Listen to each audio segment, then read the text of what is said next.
Hello friends, welcome to the world of knowledge Alfta classes में हूं आपका दोस्त आरिश अमीन। फ्रेंड्स, जैसा कि हम बिहार विद्यालय परीक्षा समिति क्लास 7th के भूगोल यानी कि हमारी दुनिया क्लास 7th के सभी चैप्टर्स के सॉल्यूशन वीडियो की सीरीज़ करें, जिसमें से पहले कि हमने 5 अध्याय को कंप्लीट किया हुआ है। अगर आपने वीडियो नहीं देखा है तो डिस्क्रिप्शन में लिंक प्रोवाइड, आप वहाँ से देख सकते हैं। आज का हमारा टॉपिक है फ्रेंड्स अध्याय 6, जो है हमारा पर्यावरण। हमारा पर्यावरण को आज हम डेप्थ में पढ़ेंगे फ्रेंड्स। हर चैप्टर जैसे कि 2 पार्ट में आता है। पार्ट ए में हम चैप्टर को पढ़ते हैं, इसका नोट्स पढ़ते हैं, पूरे बुक के चैप्टर को पढ़ते हैं, और पार्ट बी में जो होता है इसका सॉल्यूशन वीडियो होता है, जिसमें हम इसके क्वेश्चन आंसर और इसके एक्सरसाइज क्वेश्चन को बनाते हैं। तो फ्रेंड्स, पार्ट ए है हमारा, जिसमें हम आज हमारा पर्यावरण को डेप्थ में स्टडी करेंगे। तो चलिए फ्रेंड्स, बिना देरी करते हुए हम चलते हैं हमारा पर्यावरण की ओर। अगर वीडियो पसंद आए तो वीडियो को लाइक कीजिएगा, अपने फ्रेंड्स के साथ शेयर कीजिएगा, हमारे चैनल को सब्सक्राइब कीजिएगा, और साथ ही साथ फ्रेंड्स अगर आप कुछ सुझाव देना चाहते हैं तो कमेंट सेक्शन खुला है, आप वहाँ ज़रूर अपना कीमती सुझाव दें। तो चलिए फ्रेंड्स, बिना देरी करते हुए चलते हैं हम चैप्टर की ओर। तो फ्रेंड, जैसा कि ये चैप्टर है, चैप्टर का नाम है हमारा पर्यावरण। तो पर्यावरण को अंग्रेजी में क्या कहते हैं? एनवायरनमेंट कहते हैं। जैसा कि यहाँ पे मैंने लिखा हुआ है एनवायरनमेंट।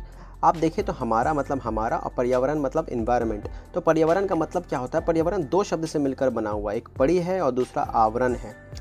परि और आवरण। तो आवरण मतलब क्या होता है? जो हमारे चारों ओर से घेरे हुआ रहता है उसको हम क्या कहते हैं? आवरण कह सकते हैं। और परि क्या है? जो हमारे चारों ओर है, मतलब वैसी सारी चीज़ें जो हमारे चारों ओर से हमको घेरे हुए हैं वो सब क्या है?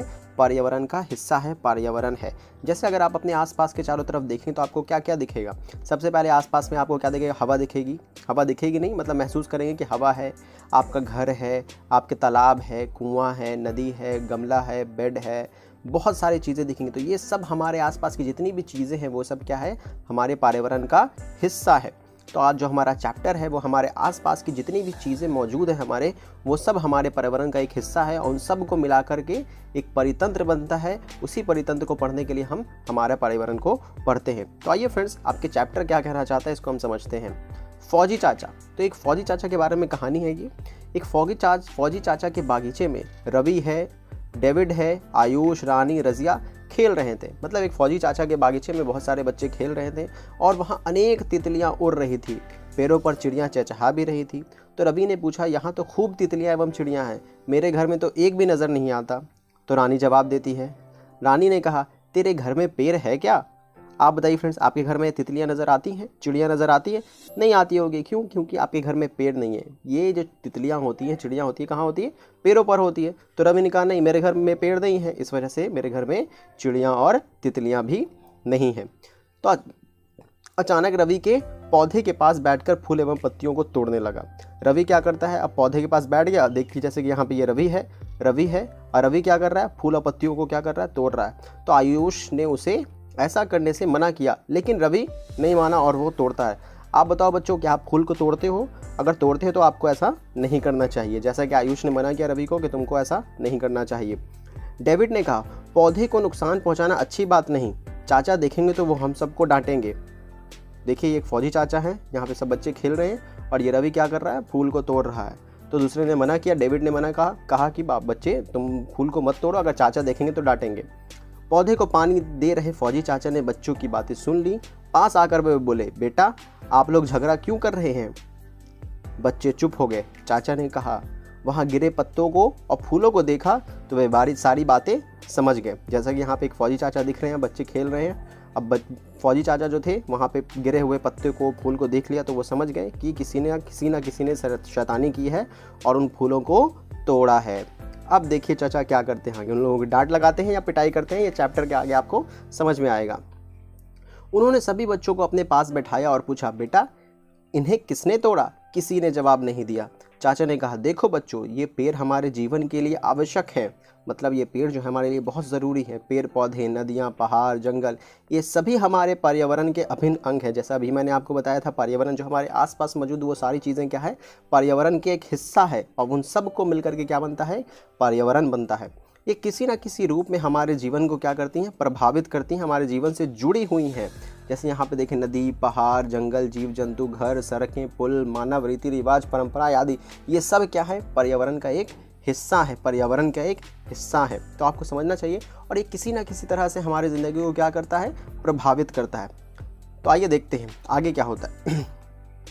तो चाचा ने रजिया से पूछा, बताइए अगर पेड़ पौधे नहीं होंगे तब क्या होगा? अब आपके मन में सवाल होगा, ये हमारे पर्यावरण का हिस्सा है और मेरी ज़िंदगी को कैसे प्रभावित करता है, मेरी ज़िंदगी में से क्या फ़र्क पड़ता है? तो आइए समझते हैं। तो रज़िया बोली, चचा हरियाली नहीं होगी। डेविड बीच में बोला, हमें फल सब्जी अनाज कुछ भी तो नहीं मिल पाएगा। बिल्कुल एग्जैक्टली, जैसे पेड़ जो है वो हमारे पर्यावरण का हिस्सा है और अगर हम इसको नुकसान पहुंचाते रहे, तोड़ते रहे, काटते रहे तो क्या होगा? पेड़ से हमको क्या मिलता है? छाया मिलता है, फल मिलता है, फूल मिलता है, पौधे मिलते हैं, तो बहुत सारा चीज़, सब्जियां मिलती हैं। ये सब जो अनाज मिलता है, ये सब किससे मिलता है? हमको पेड़ से मिलता है। अगर हम नुकसान पहुंचाते जाएंगे तो हम अपने पर्यावरण को नुकसान पहुंचाएंगे और पर्यावरण से नुकसान से डायरेक्ट इनडायरेक्ट हमको कहाँ पड़ेगा? मनुष्य के ऊपर इसका इफेक्ट पड़ेगा, क्योंकि मनुष्य भी तो पर्यावरण का हिस्सा है। अब आगे देखिए, तब आयुष बोला, वातावरण में बढ़ रहे कार्बन डाइऑक्साइड। आप कार्बन डाइऑक्साइड को भली भांति जानते होंगे। कार्बन डाइऑक्साइड, मान लीजिए ये एक मनुष्य है, ये आप हैं और ये यहाँ पे पेड़ है। तो मनुष्य क्या करता है? ऑक्सीजन को लेता है, इनटेक करता है। मैंने एरो से दिखाया इनटेक, ये ऑक्सीजन को क्या कर रहा है? इनटेक कर रहा है। और कार्बन डाइऑक्साइड को क्या करता है?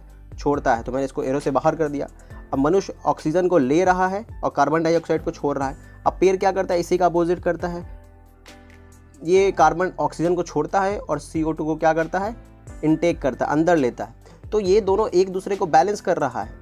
आप समझिए फ्रेंड्स बात को, ये इसको बैलेंस कर रहा है, ये इसको बैलेंस कर रहा है। ये जो छोड़ता है वो ये लेता है और जो अब पेड़ जो छोड़ता है वो इसको लेता है। तो ये दोनों एक दूसरे से जुड़ा हुआ है। यही पर्यावरण है। पर्यावरण में सभी चीज़ें एक दूसरे से क्या है? जुड़ी हुई हैं और किसी एक को भी नुकसान होगा तो पूरे के पूरे पारिस्थितिक तंत्र को नुकसान होगा। तो आइए समझते हैं। आयुष बोला, वातावरण में बढ़ रहे कार्बन डाइऑक्साइड को भी तो पेड़ पौधे ही ग्रहण करते हैं। अगर पेड़ पौधे नहीं होंगे तो सभी जगह कार्बन डाइऑक्साइड की मात्रा अधिक हो जाएगी और हमारा सांस लेना क्या हो जाएगा? मुश्किल हो जाएगा। रानी ने कहा, हाँ मेरी मम्मी तो कहती है कि कपड़ा भी पौधे द्वारा प्राप्त कपास से बनता है। हमारा जो कपड़ा बना हुआ है, कॉटन कपड़ा, किससे बनता है फ्रेंड्स? तो कपास से बनता है। तो कपास भी कहाँ से आता है? पेड़ से आता है। रवि बोला, हाँ कागज़ और रबर भी पेड़ पौधे से प्राप्त पदार्थ द्वारा ही बनाए जाते हैं। तो समझिए फ्रेंड्स ये कितना इंपॉर्टेंट है हमारे लिए पेड़। अब आगे देखते हैं। चाचा ने कहा, बिल्कुल ठीक। अब सोचिए, अगर हम इसे लगातार नष्ट करते रहे तो इसका हमारे जीवन पर क्या असर पड़ेगा? सभी बच्चों ने एक साथ कहा, फिर तो हमारा जीवन बड़ा कष्टप्रद, बड़ा नुकसान, मतलब बड़ा कष्ट वाला हो जाएगा। अब रज़िया को अपने किए पर क्या हो रहा था? पछतावा हो रहा था कि अगर हम जो पेड़ पौधे को नुकसान पहुंचा रहे हैं वो क्या हो रहा है? गलत कर रहे हैं। अब आगे बढ़ते हैं। फिर चाचा कहते हैं, आइए हम सब मिलकर एक काम करते हैं। अपने दैनिक जीवन में, मतलब जो आप अपनी ज़िंदगी में हम जिन वस्तुओं का उपयोग करते हैं उनकी सूची बनाते, एक लिस्ट बनाते हैं। सब ने मिलकर क्या किया? सूची बनाया। तो फ्रेंड्स आप भी बच्चों, आप भी अपने अपने कॉपी उठाइए, कलम उठाइए, आज का डेट लगाइए जिस डेट में आप ये पढ़ रहे हैं। डेट लगाने के बाद कॉपी में आप क्या करेंगे? जो चाचा ने कहा वो काम को हम कंप्लीट करेंगे। सब सूची बनाएंगे। सूची में आप जिस जिस सामान का इस्तेमाल करते हैं, जैसे आप पेड़ का इस्तेमाल करते हो, पेड़ लिखेंगे, सड़क, तालाब, नदी, कार, कपड़े, बैलगाड़ी, टमटम, कार, साइकिल, पर्वत, मकान, बिजली, खंभा, जो भी है आप जिसका इस्तेमाल करते हैं वो सब आप लिखेंगे। सब लिख करके एक लिस्ट में जोड़िए। आगे है बच्चों, आप इस सूची में और क्या क्या जोड़ सकते हैं, मतलब इन सब चीज़ों का तो दिया हुआ है, आगे इसमें आप क्या जोड़ेंगे ये आपको देखना है। फिर अब आगे हम बढ़ते हैं चैप्टर की तरफ। तो आगे चैप्टर में आपके ये कुछ दिया हुआ है, इस तरह का फोटो है। आइए इस फोटो को, चित्र को समझते हैं कि यह क्या चित्र है। तो सबसे पहले बीच में दिया हुआ है पर्यावरण के घटक। तो आप समझ गए हैं पर्यावरण क्या है? जो हमारे चारों ओर जो भी सामान हैं, जो भी वस्तुएं हैं जिनका हम इस्तेमाल करते हैं, वो सब पर्यावरण के क्या है? एक हिस्सा है। तो आइए समझते हैं कि क्या है। यहाँ पे दिया हुआ है दो तरह से। तो पर्यावरण के जो घटक हो सकते हैं वो दो प्रकार से डिवाइड कर सकते हैं आप। एक उसको कहते हैं जो प्राकृतिक से प्राप्त होते हैं, जो नेचर के थ्रू होते हैं, तो उसको प्राकृतिक पर्यावरण के घटक कहेंगे। एक वो हो सकते हैं जो मानव अपने द्वारा बनाता है, तो उसको हम क्या कहेंगे? मानव निर्मित कहेंगे। पहले प्राकृतिक पर्यावरण के घटक को देखते हैं। जैसे वायुमंडल, वायु और वायुमंडल, क्या हवा आपने बनाया है? बिल्कुल नहीं, हवा को प्रकृति का देन है। तो हवा भी तो हमारे पर्यावरण के चारों ओर फैला हुआ है, तो हवा भी क्या है? एक पर्यावरण का घटक है। लेकिन कैसा पर्यावरण का घटक है? तो प्राकृतिक पर्यावरण का घटक है। स्थलमंडल, आपको पता है कि पृथ्वी के ऊपर दो चीज़ें हैं, ज़मीन है और पानी है। तो ज़मीन को हम क्या कहते हैं? स्थलमंडल कहते हैं। तो स्थलमंडल किसने बनाया है? प्रकृति ने बनाया है। तो ये क्या है? प्राकृतिक पर्यावरण के घटक है। जितने भी सजीव जैव मंडल हैं, चिड़िया, पौधे, मछलियाँ, परिंदे, चरिंदे, जो भी है वो सब क्या है? जितने भी लिविंग थिंग्स हैं वो सब क्या है? जैव मंडल के एक हिस्सा में है। वो सब क्या है? प्राकृतिक है, नेचुरल है। और उसी तरह से जल मंडल, जैसे कि पानी को भी इंसान ने नहीं बनाया है, तो पानी भी क्या है, पृथ्वी के ऊपर पाया जाता है। जैसे मैंने कहा पृथ्वी के ऊपर जल पाया जाता है और स्थल पाया जाता है। स्थलमंडल क्या है, प्राकृतिक पर्यावरण के घटक हैं। जल भी क्या है, प्राकृतिक पर्यावरण के घटक हैं। उसी तरह से मानव निर्मित में देखेंगे तो क्या है, तो उद्योग, बड़ा बड़ा इंडस्ट्री, इमारतें, बिल्डिंग कौन बनाता है, घर कौन बनाता है, ये पुल कौन बनाता है, सड़क स्मारक कौन बनाता है, सड़क कौन बनाता है, पार्क कौन बनाता है, ये सब क्या है, इंसान के द्वारा बनाया जाता है। इसलिए ये कैसे पर्यावरण के घटक हैं, तो मानव निर्मित। तो उम्मीद करते हैं कि आपको समझ में आया होगा पर्यावरण के घटक दो तरह के हो सकते हैं। सबसे पहले पर्यावरण क्या, तो जो भी हमारे चारों तरफ फैला हुआ है, जो भी हमारे जिसका हम इस्तेमाल करते हैं वो सब क्या है, पर्यावरण है। पर्यावरण के घटक दो तरह के, एक प्राकृतिक, दूसरा मानव निर्मित। प्राकृतिक में जो प्रकृति की तरफ से है, जैसे हवा, पानी, जल, स्थल, ये सब क्या है, प्राकृतिक है। मानव निर्मित जैसे स्कूल, कॉलेज, सड़क, पार्क, इमारत, पुल, ये सब क्या है, मानव निर्मित घटक है। आइए अब इसके आगे बढ़ते हैं। इसके आगे चैप्टर में क्या है, वायुमंडल में कई प्रकार के गैस, धूलकण एवं जल वाष्प उपस्थित रहते हैं। वायुमंडल की गैस अजैव पर्यावरण के उदाहरण है। अजैव पर्यावरण के उदाहरण है। अजैव किसको कहते हैं फ्रेंड्स, अजैव को आप समझ सकते हैं नॉन लिविंग थिंग्स। कैसा, नॉन लिविंग थिंग्स पर्यावरण के उदाहरण, जबकि पेड़ पौधे, जीव जंतु मिलकर सजीव जगत का निर्माण करते हैं। इस मंडल को जैव मंडल कहा जाता है। इस मंडल को क्या कहते हैं, जैव मंडल, मतलब लिविंग थिंग्स। जो लिविंग थिंग्स जो पर्यावरण के घटक हैं उसको हम क्या कहते हैं, जैव मंडल कह सकते हैं। तो ये सब क्या हमारे पर्यावरण के अभिन्न अंग हैं। सभी पेड़ पौधे, जीव जंतु एवं मानव जीवित रहने के लिए अपने पर्यावरण पर ही आश्रित है। ये एक दूसरे पर निर्भर रहते हैं। सजीवों का आपसी एवं पर्यावरण के बीच परस्पर निर्भरता परितंत्र कहलाता है। परितंत्र क्या है फ्रेंड्स, कि सजीव निर्जीव के ऊपर डिपेंड कर रहा है, निर्जीव सजीव के ऊपर डिपेंड कर रहा है, सब एक दूसरे से जुड़ा हुआ है और ये एक तरह का सर्कल चल रहा है। जैसे वाटर साइकिल आपने पढ़ा होगा, आपको पिछले अध्याय का याद होगा। वाटर साइकिल क्या है, एक साइकिल की तरह काम करता है। ये इससे जुड़ा हुआ, ये इससे जुड़ा हुआ, ये उससे जुड़ा हुआ, ये इससे जुड़ा हुआ। तो इस तरह से एक साइकिल है, ये एक दूसरे के ऊपर डिपेंड करता है। वैसे ही हर चीज़ क्या है, एक दूसरे के ऊपर डिपेंड करती है, जिसको हम क्या कहते हैं, परितंत्र कहते हैं। क्या कहते हैं, परितंत्र कहते हैं।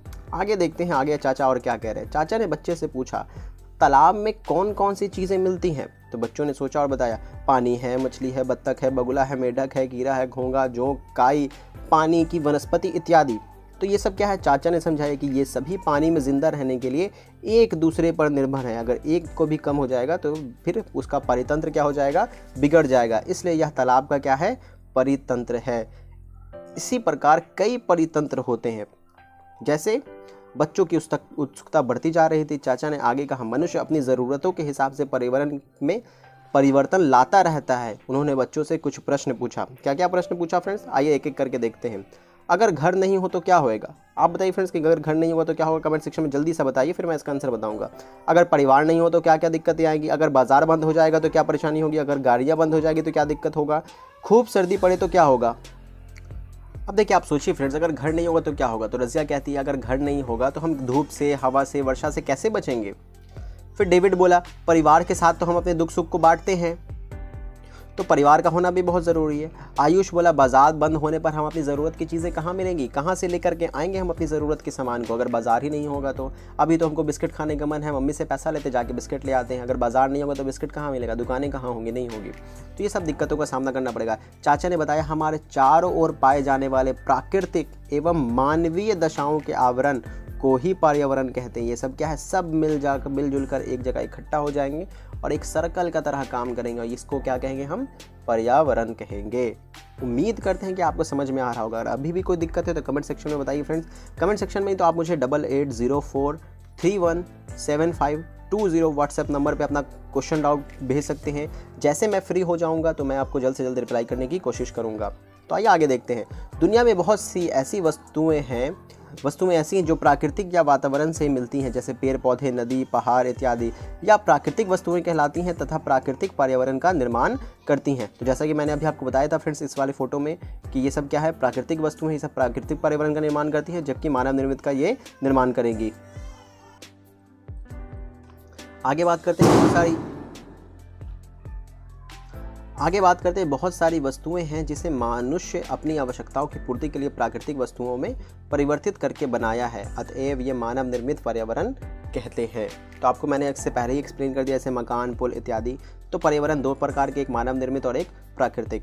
अब चाचा ने चित्र बनाया। चाचा ने अपने बनाए चित्र दिखाकर कहा कि सभी सजीव एवं निर्जीव प्राकृतिक वस्तुओं के मिलने से प्राकृतिक पर्यावरण का निर्माण होता है, जैसे जल, भूमि, हवा, पेड़ पौधे, पर्वत, नदी इत्यादि, ये सभी हमें प्रकृति द्वारा प्राप्त होते हैं।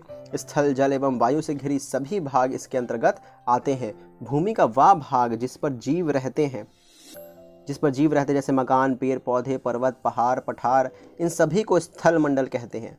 जैसे मैंने आपके इससे पहले वाले चैप्टर में भी डिस्कस किया हुआ है, ज़मीन पे 2 चीज़ें पाई जाती हैं, एक पानी पाया जाता है, 71% हिस्से पे पानी पाया जाता है। अगर ये ज़मीन है, इसके 71% हिस्से पे क्या पाया जाता है, लैंड पाया जाता है, ज़मीन पाया जाता है, जबकि 29 पे क्या पाया जाता है, मिस्टेक, ये जैसे कि ज़मीन है, इसके 71% हिस्से पे क्या पाया जाता है, वाटर पाया जाता है, और जबकि 29% हिस्से पे क्या पाया जाता है, लैंड पाया जाता है, ज़मीन पाया जाता है। तो इस वाटर वाले एरिया को क्या कहते हैं, जल मंडल कहते हैं, और लैंड वाले एरिया को क्या कहते हैं, स्थल मंडल कहते हैं। तो वही बता रहा है कि ये जब जिस पे हम रहते हैं, जैसे पेड़ पौधे, मकान वगैरह जो बनते हैं, पठार होते हैं, ये सब क्या है, स्थल मंडल कहते हैं। विभिन्न प्रकार के खनिज, लवण, अजैव पर्यावरण के उदाहरण, जबकि पेड़ पौधे, जीव जंतु, यहाँ तक कि मानव भी जैव पर्यावरण का क्या है, अंग है। जैव पर्यावरण मैंने अभी आपको डिटेल में बताया था फ्रेंड्स, लिविंग थिंग्स, जो भी पर्यावरण का हिस्सा, जो लिविंग थिंग्स है, जो भी जिंदा है, लिविंग है, उन सबको क्या कहेंगे हम, जैव पर्यावरण का हिस्सा कहेंगे। और जो नॉन लिविंग थिंग्स है उसको क्या कहेंगे हम, अजैव पर्यावरण का हिस्सा कहेंगे या घटक कहेंगे। आगे, कुआं, तालाब, नदी, झील, समुद्र, महासागर, विभिन्न जलाशय मिलकर जल मंडल का निर्माण करते हैं। उन्होंने पूछा, बच्चों ज़रा सोचिए, जो जल के अभाव में कौन कौन सी परेशानी आएगी। अगर पानी नहीं होगा तब क्या क्या होगा। इससे पहले वाले चैप्टर में भी हमने पढ़ा था, बिन पानी सब शून्य में, कि अगर पानी नहीं होगा तो क्या होगा। तो सभी बच्चे ने सोच कर बताया, तब तो बहुत परेशानी हो गई। सुबह से शाम तक जल की बार बार ज़रूरत पड़ती है। खाना बनाने में, प्यास बुझाने के लिए, शरीर को स्वच्छ रखने के लिए इसकी ज़रूरत है।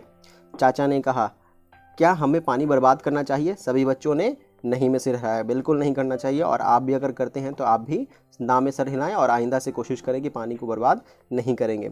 चाचा ने कहा, चूंकि जल का भंडार सीमित है, इसलिए इसका सही उपयोग हमें करना चाहिए। चाचा ने पुनः कहा, पृथ्वी के चारों ओर वायु है, इसे क्या कहते हैं, वायुमंडल कहते हैं। यह सूर्य से आने वाली प्रत्यक्ष किरणों एवं हानिकारक विकिरणों, पारावैंगनिक किरणें, जिसको हम यूवी लाइट भी कहते हैं, अल्ट्रावायलेट लाइट भी कहते हैं, पारावैंगनिक किरणें, ये बहुत नुकसानदायक लाइट होती है। इससे हमें क्या होता है, इसको देखिए, इसको अच्छे से एक्सप्लेन करते हैं। ये पृथ्वी है, मान लेते हैं ये पृथ्वी है, पृथ्वी के चारों ओर वायु का घेरा है, जिसको हम क्या कहते हैं, वायुमंडल कहते हैं। वायुमंडल कहते हैं, जिसको मैंने पिंक से घेरा हुआ, ये पृथ्वी के चारों ओर फैला हुआ है, पृथ्वी से चिपका हुआ है। अब मान लेते हैं कि ये यहाँ पे क्या है, सूरज है, जिसको मैंने येलो कलर में बताया, ये क्या है, सन है। सन से रोशनी आ रहा है, किरणें आ रही।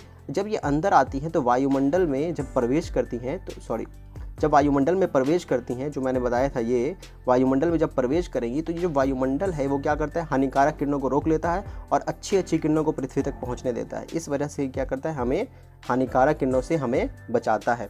रानी बोली, मैं एक बार चाचा के साथ बाजार गई थी, हड़ताल के कारण सभी गाड़ियाँ बंद थी, मुझे काफ़ी देर तक पैदल चलना पड़ा, समय भी बहुत अधिक लगा। रज़िया ने बताया, गाड़ियों के चलने के कारण ही एक दूसरे राज्यों में सामग्री हमारे यहाँ आती है और हमारे यहाँ की सामग्री जाती है। यात्रा कर हम एक दूसरे के रीति रिवाज, संस्कृति को भी जान पाते हैं। हमें एक दूसरे से यही जोड़ रखता है, यात्रा से हमें विभिन्न जानकारियाँ मिलती हैं। फौजी चाचा